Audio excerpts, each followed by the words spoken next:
Ramiro, ¿cómo ves?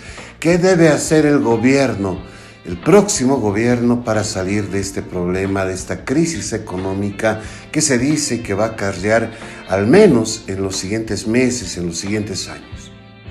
José Antonio, ¿no? Para nadie es desconocido que las políticas de contención sanitaria llevadas adelante por el gobierno para prevenir la propagación de la pandemia y aplanar la curva epidemiológica condujeron a una paralización de la producción y por tanto a la actividad económica, ¿no? Dando lugar ya a un escenario de recesión económica. Los esfuerzos para controlar la pandemia dieron lugar, digamos, a determinadas restricciones, fundamentalmente en la primera fase, cuando estuvimos en cuarentenas, una restricción total, una paralización total de la actividad económica, no solamente de las unidades jurídicas, sino también de los individuos, ¿no? De las personas naturales. Pues eso, de una u otra forma, pues, ha dado lugar a que se proteja tanto la oferta como la demanda, ¿no? Eso con seguridad pues tiene su expresión en el Producto Interno Bruto. De acuerdo a datos oficiales, el Producto Interno Bruto al primer trimestre de esta gestión llegó a una tasa de crecimiento de 0,6% al primer trimestre. Pero sabemos que en el segundo trimestre estuvimos en un escenario de cuarentena, ¿no? Lo que sin lugar a dudas pero paralizó toda la actividad económica. Pues en el segundo trimestre, con seguridad, pues nuestra tasa de crecimiento del PIB va a ser negativa, ¿no? Con relación al primer trimestre. Y haciendo una proyección anual, podríamos decir que la tasa de crecimiento del Producto Interno Bruto va a estar por el orden del -5, -6%, ¿no? Ya realmente es una tasa que no se vio en los últimos 20 años en nuestro país. Entonces es muy preocupante, y el gobierno surja de las elecciones, de la segunda vuelta, porque me atrevo a decir que va a haber una segunda vuelta. Bueno, pues va a tener que administrar un país en crisis económica, ¿no? Para salir de esta crisis económica, necesariamente considero que deben tomarse medidas acordes a la necesidad, medidas con impacto a corto plazo. Pueden tener impacto negativo a largo plazo, pero se requiere a corto y mediano plazo acciones que de una u otra forma le den garantías al mercado, vale decir, a quienes intervienen en el mercado, tanto a los demandantes como a los oferentes. No nos olvidemos que hasta el momento, de acuerdo a información extraoficial, la tasa de desempleo está acercándose a los 2 dígitos, ¿no? Frente a un comportamiento de un solo dígito que se dio en los años anteriores. Ya estamos próximos al 10%, y eso sí que es preocupante. Las exportaciones tuvieron un decrecimiento, fundamentalmente con relación a la misma gestión del año pasado. Vemos que de enero a junio del 2020, en valor, las exportaciones disminuyeron en 29%, con relación al mismo periodo del 2019, ¿no? Y en esto, en general, los hidrocarburos, que es la fuente principal de ingresos, las materias primas, en cuanto a la explicación de la matriz exportadora, pues no tuvo un decrecimiento de menos del 7%, y los minerales, un decrecimiento del 37%, tomando como referencia los indicadores de enero a junio del 2019.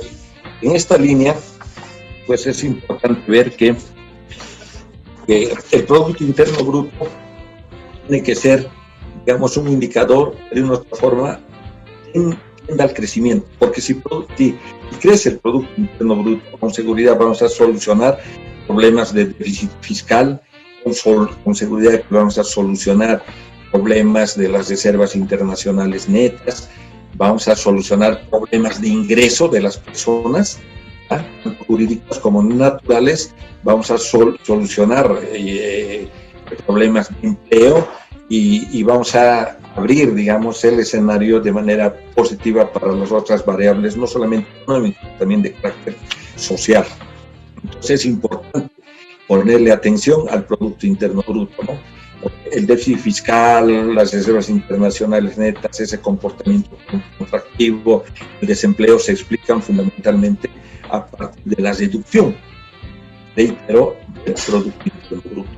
En esta línea, tomando en cuenta el comportamiento de la estructura del Producto Interno Bruto, en términos de demanda agregada, o vale decir, la medición del PIB, tomando en cuenta el gasto, podemos señalar, José Antonio, que el porcentaje de participación del gasto de consumo final de los hogares, el 2020 con relación al 2014 es del 78%. Entonces, ¿qué es lo que explica que el 2019 estaba en el 73%, ¿no? Entonces, durante este primer trimestre del 2019, reitero, frente al primer trimestre del año pasado, vale decir, me explico, ¿no? 74% del PIB, desde el punto de vista del gasto, está explicado por el consumo de los hogares en el primer trimestre del 2020, tomando comparativamente el mismo periodo del 2019, que llegó al 73%. Entonces, ¿qué requiere este elemento, no? Requiere fundamentalmente implementar políticas, ¿no? Y una de las políticas que se debería llevar adelante es, sin lugar a dudas, la política fiscal. Tiene que haber una política fiscal expansiva. Vale decir, este instrumento, componente de la política económica, es un tipo de criterio de política fiscal que se caracteriza fundamentalmente por dos rasgos. El primero de ellos es el incremento del gasto público, y el segundo es la reducción de la recaudación fiscal, ¿no? Vale decir, la contracción de los ingresos, bajen los ingresos. Aumentar las partidas del gasto fiscal en el presupuesto del país, bajar los impuestos, suelen ser las características más importantes de una política fiscal expansiva. Generalmente, pero este tipo de política, vale decir, la política fiscal expansiva, está relacionado con el concepto del déficit fiscal. ¿Qué quiero decir con esto, no? Al ser mayor la cantidad de gasto público, ¿no? Los ingresos provenientes fundamentalmente de los impuestos, entonces a largo plazo vamos a tener, a mediano y largo plazo vamos a tener un incremento del déficit fiscal, ¿vale? Es decir, déficit presupuestario, los gastos van a ser mayores a los ingresos, ¿no? Entonces, para poder equilibrar esa diferencia, ese déficit, bueno, o recurrimos a créditos internos, o a financiamiento interno, o recurrimos a financiamiento externo. Pero es necesario que este tipo de política económica debe aplicarse para aumentar la demanda agregada. No te olvides, si la gente, ¿no?, tanto las empresas, las personas jurídicas o naturales, tienen más ingresos, entonces eso motiva, digamos, a que se tenga mayor consumo. Y el tener mayor consumo, en el mercado se incrementa el consumo, eso es un mensaje para los oferentes de los bienes y servicios. Estos empiezan a producir más, ¿ya? Entonces, al empezar a producir más, generan empleos y por lo tanto generan ingresos. Esos empleos expresan ingresos, son destinados a los hogares del consumo de las familias, fundamentalmente, ¿no? Entonces, es necesario nomás incorporar una política fiscal expansiva acompañada con una política monetaria también de carácter expansivo. Vale decir, tiene que implementarse la oferta de dinero, ¿ya?